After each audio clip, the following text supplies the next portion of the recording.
We're all waiting for the serious upgrades to the Miami Dolphins 2023 offensive line, and some fans are frustrated that those upgrades haven't come in free agency. But what does recent history of doing business in free agency on the offensive line look like, and what are some of the risks from years past?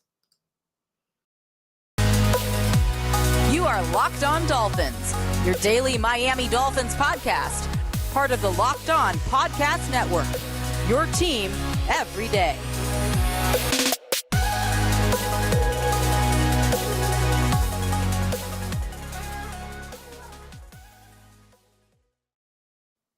What is going on, Dolphins fans? Kyle Krabs of Locked On Dolphins, your team every day here on the Locked On Network. Today is Thursday, March 23rd, 2023. And today on the show, a historical look at doing business in free agency with big money contracts and how those stories have ended for the respective players and teams that received those deals. I'm your host, Kyle Krabs. I want to thank you guys for making Locked On Dolphins your first Miami Dolphins listen of the day. Today's episode of Locked On Dolphins is brought to you by FanDuel Sportsbook, the official sportsbook of the NFL. Make every moment more. Visit FanDuel.com/LockedOn today to get started. Lifelong Miami Dolphins fan, host here on Locked On Dolphins, co-host of Locked On NFL Scouting with Joe Marino, dedicated to team building in the NFL. I am Kyle Krabs, your host here on Locked On Dolphins, and I did a little bit of a research project because I've heard the noise from Dolphins fans. Where are the upgrades on the offensive line? Why doesn't Chris Grier care about the offensive line? How have they not possibly justified spending the dollars? And I'd like to make something abundantly clear. Adding two adequate starting caliber players on the offensive line has been on my personal punch list for the Dolphins since probably the start of the 2022 offseason. After they added Connor Williams and Terron Armstead, you kind of looked at those two spots with the two young players that the Dolphins invested top 50 selections in and knew that those stories weren't trending in a favorable direction, and they did not trend in favorable directions again in 2022. And adding starting caliber players is important in my eyes for the Dolphins to solidify this unit and make sure they put themselves in the best position to maximize this opportunity in 2023. That is very important for me to emphasize because the research project that I did looks at 2023 through 2011 or 2013. So it's 10 years of players who have signed deals plus this year's class, 11 free agent classes. And the objective was to identify free agent contracts that were signed by offensive linemen that the annual average salary of that contract was at a minimum 3.5% of that year, the year that they were signing against the cap. So for example, Jawaan Taylor this year signed for $20 million annual average salary with the Kansas City Chiefs. That's an 8.9% commitment against this year's salary cap. He's on the list. He's the top. As a matter of fact, he is of all offensive linemen since 2013. There has never been a greater ratio of percentage against the cap on the average salary versus that year's salary cap than Jawaan Taylor. The next previous high for a player that was playing for a new team, also the Kansas City Chiefs in 2021, when the Chiefs signed Joe Thuney to play left guard for them as well. That was 8.77 with a $16 million per year average in 2021. So looking at this year's class and then looking at past year's classes, the objective was to identify trends and the risk versus the reward of targeting offensive linemen with big money contracts in the open market. Because the general thesis is this: if you're a quality starting offensive lineman, your team is not going to let you go.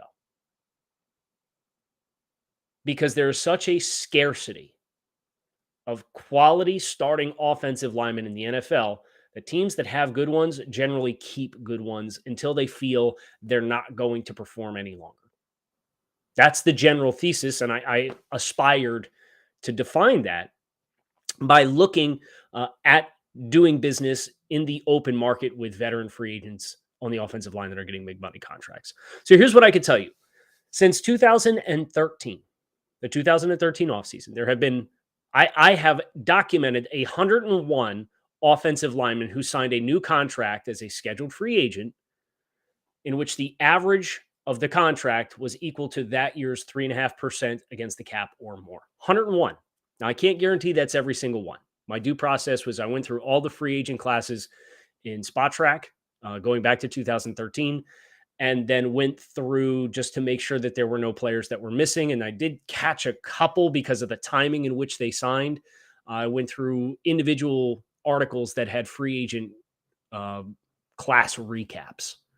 And I cross-checked back through 2016 on the individual website recaps. So 101 offensive line contracts. Of those 101, there's obviously 10 from this year's cycle that qualified at 3.5% against the cap or more. They are Jawan Taylor, $20 million per. Mike McGlinchey, $17.5 per. Orlando Brown Jr., $16 and change. Jason Kelsey staying with the Philadelphia Eagles for $14.25. Ben Powers, just short of $13 million with the Denver Broncos. Kayla McGarry, right tackle, staying with the Atlanta Falcons for $11.5. Nate Davis going to the Chicago Bears for 10 per. That's 4.45 against the cap. Andre Dillard going to the Tennessee Titans for just short of $10 million. Isaac Seumalo to the Pittsburgh Steelers and Andrew Wiley to the Washington Commanders. Those were $8 million per. That was 3.56% against the cap for those two contracts. So you have 91 left across 10 seasons of free agency. Of those 91, 75 of them went to a new team, and that's important. Because anytime you are signing players to add to your roster, it's not a matter of retaining your own or extending a player that you acquired via trade, because those are more feasible talent acquisition to get caliber starting players. 75 with a new team across a 10-year sample size with at least 1 year of play going to 2022. I measured those 75 players in a number of metrics, and they're not perfect. I'll be the first to say it. There's nothing that substitutes actually watching the tape of the player, especially in the offensive line. But a handful of ways to arbitrarily quantify offensive line play in the NFL. I looked at their annual average salary, what percentage of the cap they committed to, how many Pro Bowls they were named to from the time they signed the contract to the end of their playing careers, or to current day. Their Pro Football Reference approximate value 1 year peak. What was the best season that they had according to that metric from Pro Football Reference after signing the new contract? And their Pro Football Focus 1 year grade peak after signing the contract. And again, I understand these are some arbitrary numbers, but when you're looking at 101 free agent signings of offensive linemen whose average salary is 3.5% against the cap or higher, I spent quite a bit of time yesterday assembling the table. I unfortunately did not have the time to grind the tape on all 101 free agent signings. So use this as kind of the benchmark and the starting point. Our objective is to identify what the risks and the trends were across big money contracts. Let's first establish the baseline. Liam Eichenberg and Austin Jackson. These are the two public enemy number ones for a lot of Dolphins fans for being high draft picks that Dolphins fans are eager to see replaced and not be put back in the starting lineup again in 2023. Liam Eichenberg, 2.185 is his salary cap this year. That is 0.97% of the cap. He obviously has not been named to any Pro Bowls. His approximate value 1 year peak for Pro Football Reference was 7. And his Pro Football Focus 1 year peak across his first two seasons in the NFL was 50.8 out of 100. It's not great. Austin Jackson, $4.34 million is his cap hit. That is 1.92% of this year's salary cap. He also has not been named to any Pro Bowls. His Pro Football Reference approximate value 1 year peak was also 7, And his Pro Football Focus 1-year peak across his first 3 seasons of NFL play was 57.9. That came this year in playing in just 2 games. So now you know the metrics, you know the numbers, you know the players, the incumbents. We got to talk about the trends that we've identified across a 10-year sample size of 3.5+% against the cap contracts in the open market for teams acquiring new players to add to their offensive line. But before we get there, college basketball tournament is in full swing. It's heating up. Now is the perfect time to download FanDuel, America's #1 sportsbook, because new customers get a no-sweat first bet up to $1,000 in bonus bets back if your first bet doesn't hit with FanDuel. Just download the FanDuel Sportsbook app. It's safe, secure, super easy to use, and then you can use everything from the money line to point scorers and everything in between to try to maximize your wins on a daily basis. Plus, FanDuel even lets you combine your bets for a chance at bigger payouts with same-game parlays. So don't miss the chance to get your no-sweat first bet up to $1,000 in bonus bets when you go to FanDuel.com/LockedOn. That is FanDuel.com/LockedOn to learn more. Make every moment more with FanDuel, an official sports betting partner of the NBA. So let's talk about it. 75 players across that 10-year sample size who have played at least a season. There have been 5 offensive tackles across those 75 offensive linemen who made at least 1 Pro Bowl after signing that 3.5% plus contract for the rest of their careers. And none of them have been named to more than 1. They are Terron Armstead, Miami Dolphins, 2022. Terron signed in 2022 for $15 million per. New team, that 7.2% against the cap. 1 Pro Bowl for him. He had a Pro Football Focus grade last year of 77.5, and his Pro Football Reference approximate value last season was 9. 9 is generally considered a good number, and it would have been higher for Terron had he not missed the games that he did, because that weighs into, unlike Pro Football Focus, availability. Trent Brown with the Las Vegas Raiders in 2019. Trent Brown in 2019 signed a $16.5 million per year. That was 8.77% of the cap against the time. He made 1 Pro Bowl. His Pro Football Reference peak was 63, or his Pro Football Focus grade was 65.3. His 1-year peak for approximate value after signing that contract for the remainder of his career was 7. So the same value that you get with Liam Eichenberg and with Austin Jackson. And that's part of the trouble with using Pro Bowls as a measure, right? Is there's a reputation standard there that might not be totally reflective of the actual performance on the field. And Trent Brown signed that after balling out with the Patriots. Russell Okung with the LA Chargers in 2017, and Andrew Whitworth with the LA Rams in 2017. Whitworth coming from Cincinnati to the Rams, and Okung was with Denver, then with the Chargers in 2017. So 2 Pro Bowlers in the same year.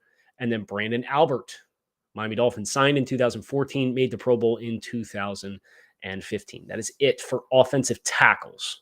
There were interior offensive linemen, several of which, Larry Warford and Alex Mack being the 2 in particular, that had 7 Pro Bowls combined after signing those new contracts. Moving on the interior is a little bit more fluid.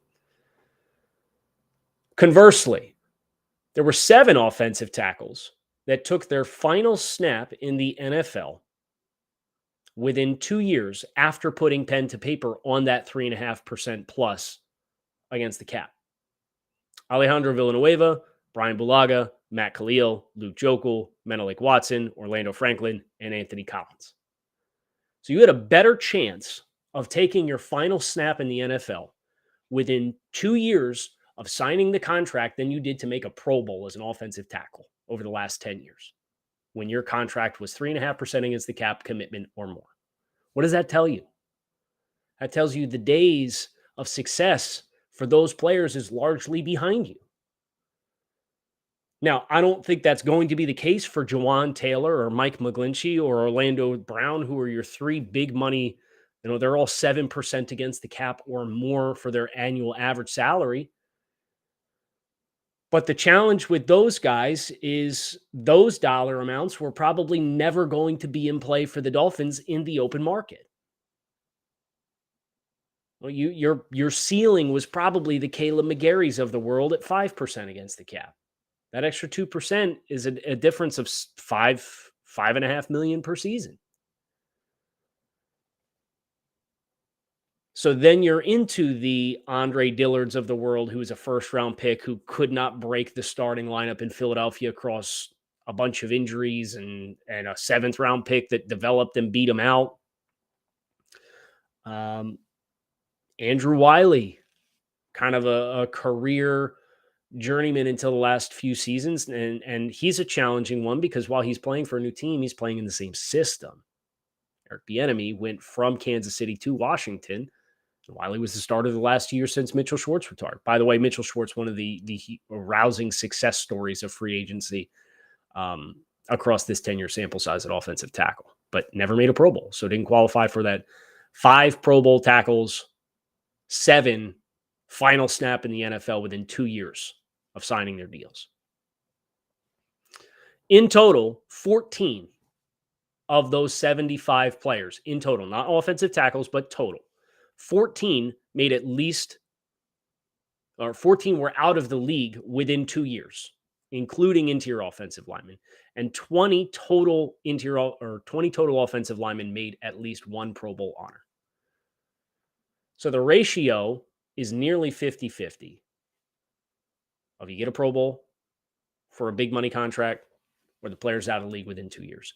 And that's part of the challenge in navigating the waters of where the risk and reward is for big money contracts in free agency. Now, Pro Football Focus, these grades you can take as seriously as you would like to. I think that they have a number of valuable assessment components and advanced statistics, but the grades is a little bit more arbitrary and ambiguous at times.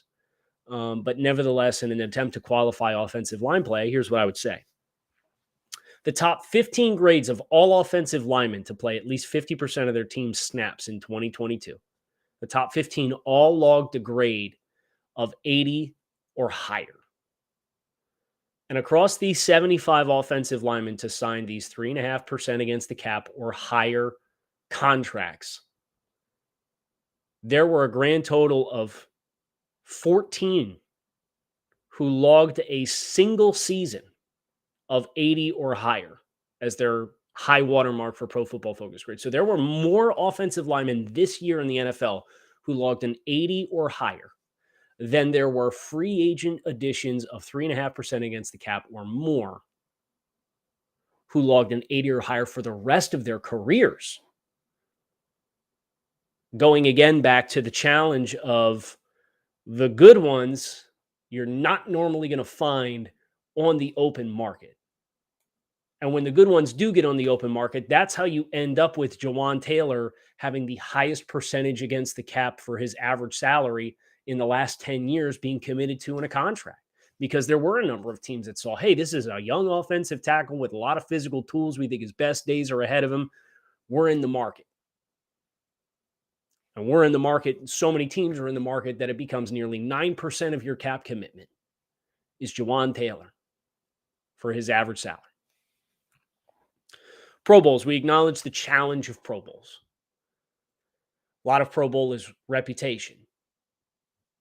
But there is an interesting distribution. We mentioned that there were 20 offensive linemen, 20 individuals who received at least one Pro Bowl honor after signing that big free market contract. So quite the bell curve here. When you look at the percentage against the cap of the annual average salary and put it into tiers, if you were 7% or more, so that's players like Brandon Sheriff, Terron Armstead, just in recent years, 2021 guys were Joe Thuney and Corey Linsley, and those two each made a Pro Bowl in addition to Terron Armstead. Trent Brown, who we acknowledged as a tackle. Mitch Morse with the Bills was under 7%, so he doesn't quite make this cut. Nate Solder with the Giants, who did not make a Pro Bowl. Andrew Norwell with the Jaguars in 2018. Russell Okung and Andrew Whitworth in 2017, who each made a Pro Bowl, as we acknowledged. All of those are the kinds of players. And in this year, the three players who were over 7% were Jawan Taylor, Mike McGlinchey, and Orlando Brown. There were 7 individual Pro Bowls in that bucket. So not individual players, but Pro Bowls respectively. 7 Pro Bowls for 7% against the cap or more players. 5.5 to 7%, there were 12. And the large reason for that is you got 7 combined Pro Bowls between Larry Warford, the guard who signed with the Saints, and Alex Mack, the center who signed with the Falcons. Again, interior offensive lineman is a devalued position. Their high water marks are not going to exceed into the 7% against the cap or more. Joe Thuney was the high water mark. I think Joe Thuney's probably the only guard on this list over 7%. Kevin Zeitler at 7.1% from 2017, signing with the Vikings. Kalichi Osemele with the Raiders in 2016 at 7.5%. So only the peak of the peak guards touch 7%, where these tackles are getting 8, 9% or more. If you go from 4.5% to 5.5%, percentage of the cap for the annual average salary, you have 8 Pro Bowls. But if you go from 4.5% down to 3.5%, which is the threshold in which we're measuring these contracts, there's just one, and that player was Mike Pouncey with the Chargers. And quite frankly, he got that Pro Bowl on a reputation as kind of the asterisk there of acknowledging the challenges of Pro Bowls being a true measuring stick of player performance. So 5.5% or more, you have 19 Pro Bowls. Under 5.5 to 3.5%, you have 9. It's almost a 2-to-1 ratio. So you got to really spend. And this year, the 5.5% guys were the 3 tackles we mentioned, plus Jason Kelce on the interior, Ben Powers, and that's it.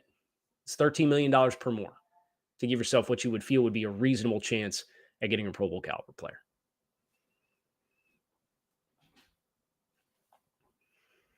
I would extend beyond this, too, that there's not a guarantee that spending is going to actually resolve the issue either.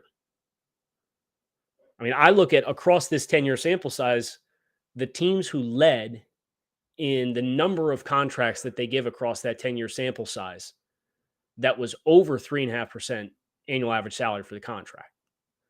The team that gave the most out across the 10 years was the New York Jets, and they gave out 7. The 7 that they gave out, and I promise I'm not doing this just to throw dirt on the Jets. Laken Tomlinson, Dwayne Brown, George Fant, Connor McGovern, Ryan Khalil, Spencer Long, and Kelvin Beachum. How many of those are good additions? How many of those solved a problem? I can tell you that you certainly didn't feel like Laken Tomlinson solved any problems for the Jets this year. Dwayne Brown was sufficient, but at 13.3 per is the average. George Fant's probably been the best one of this group, and he had a 1-year high water mark at left tackle and then regressed again last year as now he hits free agency. Ryan Khalil and Spencer Long were out of the league within 2 years of signing the deals. Kelvin Beachum has become a sufficient starter, but at right tackle for the Cardinals, and Beachum signed that deal with the Jets in 2017. The LA Chargers are number 2. And the LA Chargers have signed 6 in that 10-year sample size. And those players are Corey Linsley, Matt Filer, Brian Bulaga, Mike Pouncey, Russell Okung, and Orlando Franklin. 3 of those players, Bulaga, Pouncey, and Franklin, were out of the league within 2 years, played their last snap within 2 years of signing the contract. Filer's no longer on the team. Okung made a Pro Bowl, and Mike Pouncey made a Pro Bowl, and Corey Linsley made a Pro Bowl. Lindsley's a very good signing for them, but that came at 6.85% against the cap for a center in 2021.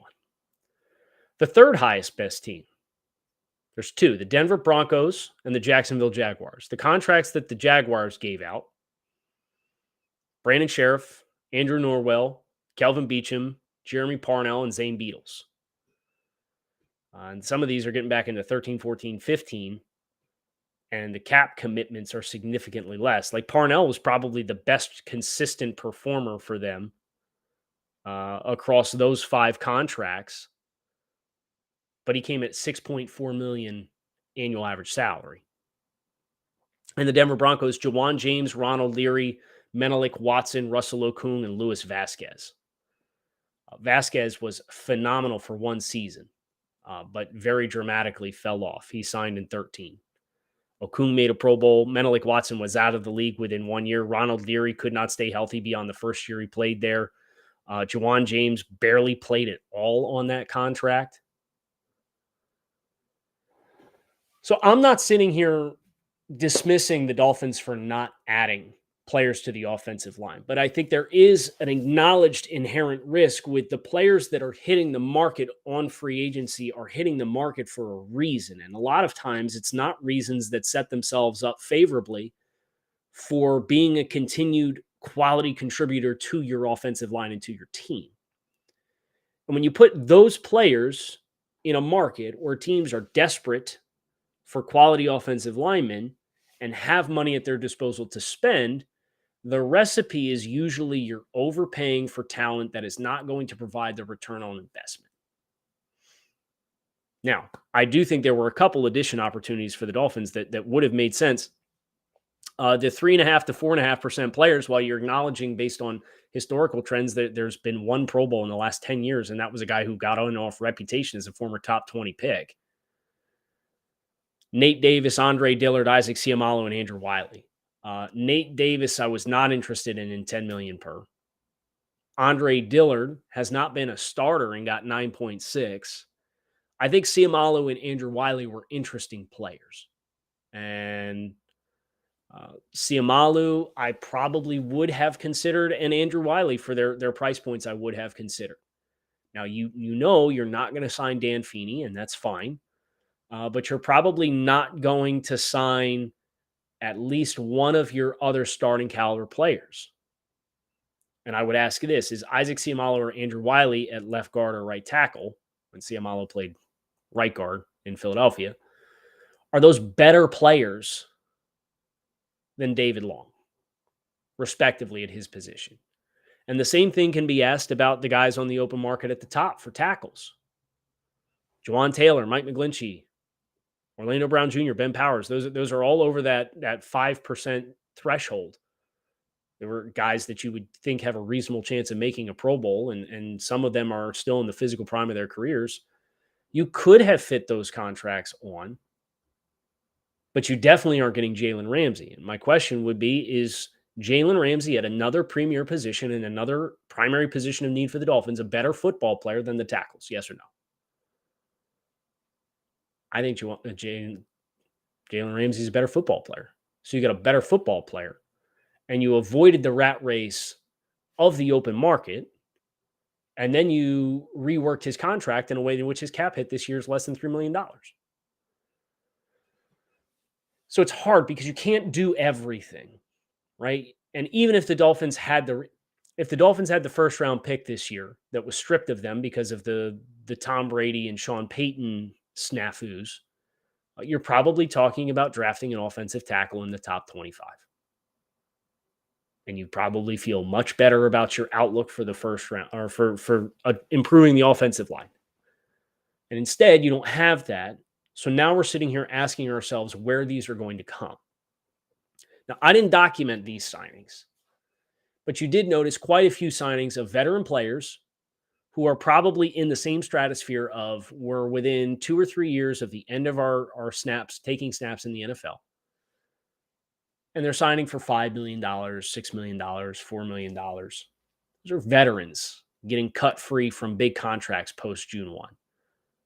So I just hope that the entire body of work here and the entire research project was aimed to provide some statistics and some perspective that spending early in free agency doesn't guarantee you're going to fix your offensive line. Case in point, the Jets, Chargers, and Broncos and Jaguars have given out the most big money contracts. The Dolphins are fifth on that list, by the way. They've given out 4: Terron Armstead, Eric Flowers, Josh Sitton, and Brandon Albert. I'd say you had about a 50% hit rate there, which quite frankly is probably better than the average across the 91 players that we have documented across the 10-year sample size. You're not guaranteeing you're fixing it by spending early in free agency. As a matter of fact, spending early in the free agency window almost guarantees you're going to overpay. Case in point, Terron Armstead took 5 days after the opening of the free agent market to sign. And they got him, quite frankly, as a steal. As I'll sit here and I'll list it out. I can reorder it right now. I can tell you Terron Armstead, his free agent signing was the 8th highest percentage at 7.2% of the annual average salary against that year's salary cap. Some of the players who are above him, Trent Brown, Nate Solder, Brandon Sheriff, Andrew Norwell, these aren't favorable players. Kalichi Osemele was excellent for the Raiders for 2 years. And Joe Thuney's been outstanding since he signed with the Chiefs. So patience can be a good thing. Additionally, there's quite an alarming amount of flags and grenades throughout this field of players that tells you that if these guys are hitting the market, there's probably a pretty decent chance they're hitting the market for a reason. Now, as far as the ones in this year's class between Taylor and McGlinchey and Brown, I certainly think the performance was, they were adequate starters. But do you want to play an adequate starter, $17.5 million per season? I don't. If I'm putting that kind of money into it, I damn well better be getting a roster cornerstone. But that's the cost of business of putting offensive linemen who have years of play in front of them into the open market where teams can bid on their services. And the Dolphins being out of that market is not necessarily a bad thing. But they do have to address this offensive line, and they have to bring some new bodies into the mix beyond just Dan Feeney. And I'm confident that will happen. And if it doesn't, as I said on social media 2 weeks ago, if it's August 1st and these are the names that we have, then we're going to have a problem. But I'm willing to see what the rest of this process plays out, because I see enough negatives with the cost of doing business in the open market in the way that we've documented here that I'm comfortable with this not being the solution that the Dolphins are committed to take, because it would have really limited what they would be able to do with the rest of the roster. I'm Kyle Krabs. It's going to do it for us today on Locked On Dolphins. Fins up, keep it locked in. Right here, Locked On Dolphins, your team every day here on the Locked On Network. You can find Locked On Dolphins on YouTube or wherever you listen to all of your favorite podcasts. Appreciate you guys checking out the show. Make it a great rest of your day, and I'll talk with you all again tomorrow for our mailbag episode of Power to the Pod. Fins up.